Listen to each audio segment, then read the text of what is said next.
Bonjour à toutes et à tous. Cette semaine, nous allons faire de la musique avec des Legos, une aiguille, une feuille de papier et bien entendu un vinyle. Pour commencer, il faut prendre une feuille de papier. Donc, avec cette feuille de papier, on va réaliser un cône.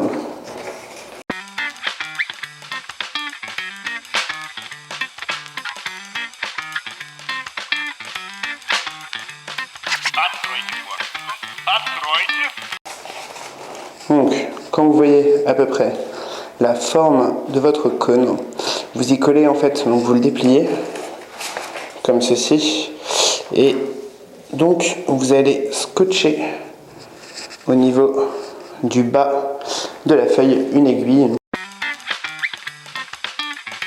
Donc normalement vous vous retrouvez avec un cône comme ceci. Donc en fait vous fixez à l'intérieur du cône la petite aiguille.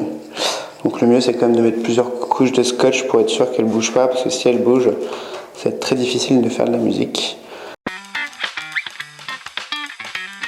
On va les placer plutôt vers le milieu de la plaque. Donc on va pouvoir en superposer deux, histoire que le CD ne frotte pas à la surface. Donc quand on a posé ces deux petits bitonio, on prend le vinyle, donc ici, comme dit au début, avec la musique de James Bond.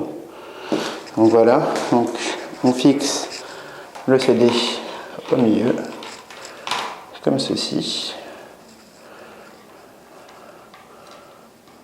On peut alors voir qu'il tourne assez facilement.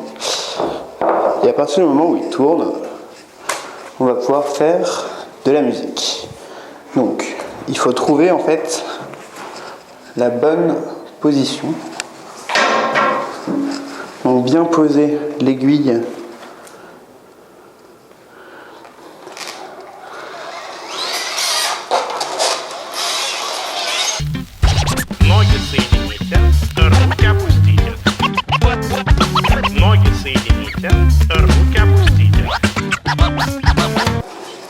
Bon, on va essayer l'autre phase du CD avec le générique de James Bond. Ça va peut-être plus vous inspirer au niveau sonore. Parce que là, je vous avoue que la qualité n'est pas exceptionnelle. Bon, d'un côté, il ne fallait pas s'attendre à une qualité d'un vrai tourne-disque. Ceci est un petit tuto de dépannage si votre tourne-disque marche mal. Bien entendu, il ne faudra pas non plus utiliser vos beaux vinyles, parce que bon, les beaux vinyles, ça serait dommage de les rayer avec une aiguille. Donc on va essayer de retrouver le thème de James Bond, si vous reconnaissez.